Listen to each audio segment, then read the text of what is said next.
Bonjour et bienvenue dans BTO du Bitcoin. Nous sommes lundi 21 octobre 2019 et vous êtes bien dans l'émission quotidienne qui vous permet un petit peu de comprendre ce qu'il fait ce machin. Qu'est-ce qui, qu'est-ce qui fait le Bitcoin? Donc aujourd'hui, la bonne nouvelle, en tout cas, c'est qu'il nous a fait. Enfin, on va commencer. On commence toujours par les unités de temps supérieures pour garder un petit peu la vue d'ensemble. Bon, la vue d'ensemble, on est toujours un petit peu dans ce scénario qui est en train d'essayer de, qui est passé bear. Hein, à partir du moment où on a perdu cette structure là, ce triangle baissier, ou plus communément triple top, hein, un sommet. Non, ça s'en est même. Si, complètement double top suivi d'un autre double top. Donc ça sentait pas très bon. Donc on est toujours dans le cas où il y a potentiel rebond, dead cat bounce, hein, rebond de chat mort, je ne sais pas comment on traduit ça en français, sinon en littéral, avec un tag de week off qui revient tester la structure et éventuellement soulager tous ceux qui sont en mode hold et qui disent oh putain, donne-moi une opportunité de sortir sans perdre trop d'argent. Bien sûr, si le marché venait à fuir par le bas, ça serait la panique et ça serait plutôt moche. Mais en général, le marché aime bien venir tag la ligne de coup ici. Hein, ce que vous voyez s'appelle la ligne de coup en langage technique. Et pour aller à plus bas, pour que les professionnels puissent recharger leur short dans une position avantageuse. C'est-à-dire on épuise un peu les acheteurs, on essaye de se mettre avec des structures intéressantes pour protéger son trade et avoir un risque-récompense avantageux. C'est-à-dire que même les professionnels ne savent pas où va aller le marché, hein, sauf si c'est eux qui le manipulent, mais il n'y a pas une seule entité à manipuler le marché, donc chacun tire un petit peu la couverture vers lui. Tout ça pour dire que l'important c'est d'être en situation où ton risque est inférieur à ta récompense. Et que si tu as raison, eh ben, tu peux te permettre, par exemple dans un cas comme celui-ci, disons on met notre truc ici, on met notre risque ici sous la structure, puisque là on sait que c'est perdu et qu'on part en continuation baissière. On essaye de, quand on est payé et quand on a le marché qui nous donne raison, de gagner deux fois ce qu'on perd. Et du coup, on s'en fout d'avoir raison ou tort. Ce qu'il faut, c'est que ce qui nous pose à la décision nous permet sur le long terme d'avoir la fameuse pile ou face, puisque dans tous les cas ça monte ou ça descend, mais légèrement truqué à notre avantage et avec un gros avantage quand on gère notre risque, c'est que quand ça tombe face, je gagne deux fois ce que je perds. Donc même si je perds, je la jette à l'infini, à la fin on retombe un petit peu sur nos pattes. C'est comme ça un petit peu la mentalité du trading.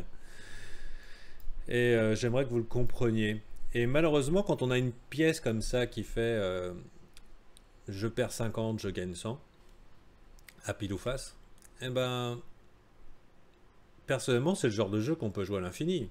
On pourrait faire un test. Là, allez, pile ou face. Alors, face, c'est ça. Pile, c'est ça. Ok. Et vous avez 100 balles. Vous misez combien? Vous me le dites pas. Hop. C'est face. Donc tout le monde était parti pile, all-in pile. Donc il y en a un qui est rect, l'autre qui a peut-être pas mis toute sa mise. Celui qui a pas mis toute sa mise, il peut jouer une deuxième fois et revenir dans la partie. Et un petit peu, voilà, petite introduction pour vous dire que le but c'est de pouvoir jouer à l'infini avec cette petite pièce truquée. Et donc c'est un petit rappel pour vous dire, ne partez pas all-in sur un shitcoin, ne partez pas all-in sur BitMEX, puisque vous allez vous faire rect, hein, et donc voilà. Pour revenir un petit peu maintenant sur des choses un petit peu moins basiques, nous pouvons considérer ici que l'on a un bon signal intéressant. Vous voyez ces deux chandelles ici, je vais les dessiner. Hop, ça, ces deux chandelles là, celle-là et celle-là, c'est ce qu'on appelle un harami ou une inside bar. Celle-là absorbe celle-là. C'est plus une inside bar qu'un harami, parce que l'harami devrait être coincé dans le corps de la chandelle. Mais la bonne nouvelle, c'est que si on perce ici cette semaine, donc ça veut dire dans les jours qui viennent, si on vient percer 8436, on a un trade haussier confirmé long terme. Alors un petit peu léger parce qu'au niveau du momentum on n'a pas tout ce qu'on veut. Au niveau de l'emplacement, bah, il est pas mal, hein. C'était une zone de baston historique, hein. La dernière fois on avait pas mal bastonné, donc vous voyez ici on est près quand même de support. Donc on n'est pas loin de confirmer un petit trade haussier. Et qui plus est, on est potentiellement, si on se place dès aujourd'hui par rapport à ce lot ici, dans un trade 2 pour 1 pour un tag de week off. C'est quand même encourageant, puisque on n'est pas les seuls à voir ça. Pour le daily, on n'a pas de divergence. Si on avait une... Est-ce que c'est une divergence, hein? Non. Enfin, allez. Non. Oh, si. Bah, si, c'en est une. C'en est une. Plus bas sommet, plus bas creux. Plus haut sommet, plus haut creux. Donc, on a en plus de cette location ici intéressante, c'est-à-dire proche de la résistance, on a une petite divergence et un petit momentum ici en RSI qui continue à faire du W, qui nous dit « Hey, je suis fort !» Voilà. Clac. Et là, on est légèrement au-dessus de 50. Je ne serais pas mécontent de voir quelque chose comme ça. Je vais essayer de le dessiner. Comment je peux faire ça? Polyligne. Clac, clac, clac, clac, clac. Voilà. Quelque chose qui nous refasse un W dans cette zone-là, histoire de solidifier la chose. Mais après, c'est le Bitcoin, hein. Il peut courir sans prévenir personne. Et je pense que c'est un petit peu ce qu'il va faire. Pour l'instant, je ne dis pas qu'on a le bottom, hein. Je ne le pense pas du tout. J'aurai le bottom, moi, selon mon modèle, quand je verrai un weekly W. Pour l'instant, on a une structure en chandelle qui permet quelque chose d'agressif, mais c'est quelque chose qui peut se déployer sur plusieurs semaines. De la manière suivante, c'est-à-dire je fais ça, V bottom, ok, et éventuellement, on peut éventuellement faire notre weekly W, et là dire moon, moon, moon, et on se fait une fin d'année, et pourquoi pas... un début d'année bullish à l'approche du halving. Mais vu le fait qu'on n'a pas de divergence pour l'instant dans le momentum en weekly, pour appuyer cette théorie, mon avis est qu'on est parti pour faire un petit rebond.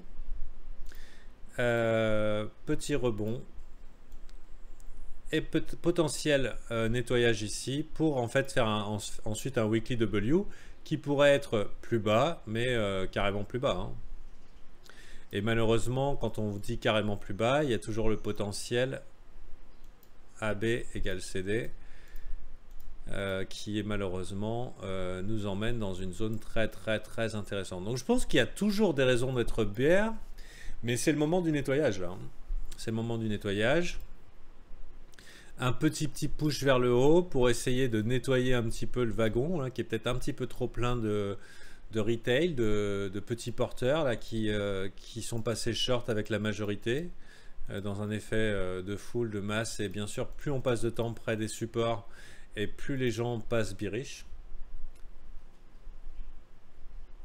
J'ai un problème? C'est moi ou c'est que Payo? Ok. Donc en daily, ça c'est pas un W. Pareil, hein, c'est un signal qui est particulier, qui est lui une engulfing bar qui est assez puissant. On en a deux en fait. On a celui-là en daily, donc qui est l'inside bar, donc ces deux chandelles confirmées. Et on a le suivant qui continue de faire la même chose et qui est par rapport à ce mouvement baissier une engulfing bar, donc inside bar, engulfing bar, et qui lui sera confirmé ici. Donc il y a beaucoup de choses en faveur d'un long, mais toujours dans le fait c'est où il est le W, donc il y aura toujours un possible retest et qui pourrait être dangereux. La bonne nouvelle, donc là j'ai switché bull, hein. Bien sûr à partir du moment où on perd ça, c'est finito, hein. C'est à partir du moment où on commence à perdre, c'est 1, 2, 3, et je dirais on va commencer à perdre là, ça peut s'écrouler comme un château de cartes. Puisque liquidation sur liquidation sur liquidation, et on continue notre mouvement baissier long terme. C'est très possible. Mais pour l'heure, il y a un très beau petit swing qui se présente à nous, enfin qui s'est présenté hier. Si vous étiez sur le Discord, sachez que je ne permets pas aux gens de commenter sur la chaîne YouTube. Je pense que l'espace commentaire est à chier sur YouTube. Il encourage les mauvais comportements. Mais on a une communauté super géniale, super agréable, Ça se passe sur le Discord, c'est gratuit, vous pouvez venir dans cet espace public et communiquer. Sachez que hier, dans les analyses, j'ai annoncé à tous le trade que j'ai pris hier soir, enfin à l'heure de la réunion, donc fin d'après-midi chez vous, et qui correspondait à exactement le modèle, ce W que vous voyez là, avec une target un petit peu plus haut, relativement conservatrice, puisque je sais que je suis contre tendance. Et je serai amené peut-être à couper un petit peu plus tôt que prévu. Je ne pense pas amener mon trade jusqu'ici, c'est pas mon objectif. Si jamais je vois une confirmation en daily de ce W, j'envisagerai éventuellement de prendre un autre trade quand il se présentera, mais davantage sur le tard. Donc pour revenir ici, en 4 heures, qu'est-ce qu'on a? On a eu un break de la trendline ici. Alors tout ça, vous dites, putain, mais Fanta, on comprend rien de ce que tu dis. Ben, le but, c'est ici de vous montrer l'analyse, mais j'ai un groupe VIP à qui j'apprends à penser comme ça, et à se démerder sans moi, hein, à développer leurs propres techniques et leurs propres méthodes. C'est le groupe VIP sur lequel on joint via le Patreon. Mais là, il est plein. Alors là, le trade était parfait. Il correspond à 2 de nos modèles suivants dans notre équipe. Que j'ai pas inventé, hein, j'ai pas inventé la roue. Tout ça, ça nous vient de TheRationalInvestor.com. C'est mon mentor, hein, c'est là où j'ai fait mes armes. J'ai appris aussi à d'autres endroits, mais je recommande chaudement. Si vous êtes anglophone, ce monsieur sympathique m'a formaté le cerveau pendant plus de 2 ans pour penser professionnel. Et c'est ce que je fais avec mes gamins. Mes gamins de 40-50 ans. Je pense qu'on a plus vieux encore. Donc, ici, vous voyez, tag de trendline. On a passé de l'autre côté, on a fait un W. Pour nous, c'est un setup classique très avantageux. On voudrait éventuellement... Alors, il y avait possibilité soit de prendre le trade au niveau du break. Ici, vous voyez là, les corps de chandelle. C'était déjà valide. Le trade était déjà valide là. Mais on n'a pas bénéficié de l'impulsion de liquidation qui venait derrière. Donc ça pouvait être un trade un petit peu plus agressif qui pouvait être pris là, parce que si on enlève les chandelles, bah, ça correspond à cette ligne ici. Par contre, c'est pas un vrai W si on se met en ligne. Et du coup, c'est un peu moins chouette. Autre bonne nouvelle, c'est une divergence MACD. Ici, ça continue à baisser et c'était en train de se stabiliser. Pourquoi j'attendais patiemment pour faire mon long depuis longtemps? C'est parce que j'avais repéré l'allocation. L'allocation était parfaite. Vous savez que je trade en suivant Fibonacci. Et moi, personnellement, je commence à être très attentif dans la zone 0,786. 0,618, on y est allé. Il y a eu ce petit W, mais j'y croyais pas parce que pour moi c'était pas un W. De plus, la divergence n'était pas confirmée. Là, elle est confirmée. Là, le sentiment est passé super bear parce que bien sûr, tous ceux qui ont voulu acheter le bottom, bon, vous avez été prévenus hein, dans la météo que attention, le problème c'est s'il n'y a pas de divergence, c'est qu'il manque un petit peu d'impulsion. Là, tout le monde est passé bear et tous les espoirs des boules ont été tués. Ils ont tous switché leur veste. Et alors que tout le monde a essayé de short cette résistance énorme sans y arriver, c'est le moment du long squeeze avec une magnifique structure en W. J'espère que vous la voyez. Vous la voyez. Alors je vais vous la dessiner sous la forme de triangle si vous ne voyez pas. Quoi on fait un W? J'explique très régulièrement pourquoi les W sont pertinents. C'est une question de psychologie, hein, c'est pas simplement un beau dessin.